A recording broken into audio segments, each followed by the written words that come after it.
शहरातील शैक्षणिक क्षेत्रात अग्रस्थानी असलेल्या वालचंद शिक्षण समूहाच्या नूतन परिसरात सध्या श्रद्धा, भक्ती आणि अध्यात्माचा मंगलमय उत्सव रंगत असून, शिक्षण हाच धर्म या उदात्त ध्येय वाक्याला साजेसा आध्यात्मिक सोहळा अनुभवण्याची दुर्मिळ संधी नागरिकांना लाभत आहे.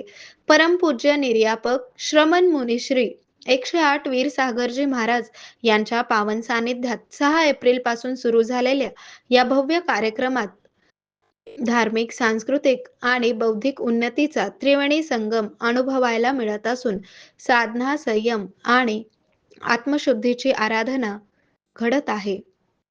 या सोहळ्याची सुरुवात 6 एप्रिल रोजी भक्तिभावपूर्ण वातावरणात झाली. श्री आदिनाथ जैन मंदिर येथून संत शिरोमणी आचार्य श्री 108 विद्यासागरजी महाराज यांचे शिष्य निर्यापक श्रमण मुनिश्री 108 वीर सागरजी महाराज यांच्यासह मुनिश्री विशाल सागरजी, धवल सागरजी, मंथन सागरजी, मनन सागरजी, विरला सागरजी महाराज तसेच शुल्लक श्री 105 विजित सागरजी महाराज असा मुनिसंघाचा विहार मोठ्या उत्साहात प्रारंभ झाला. आरोग्य म्हणजे केवळ औषध नाही, तर निसर्गाच्या योग्य उपचारांनी मिळणारी खरी आरामदायक अनुभूती.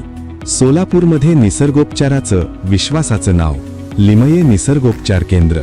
इथे उपलब्ध आहेत विना औषध उपचार पद्धती, ॲक्युप्रेशर, ॲक्युपंक्चर, कपिंग आणि मसाज थेरपी. सर्व प्रकारच्या आजारांवर निसर्गाच्या माध्यमातून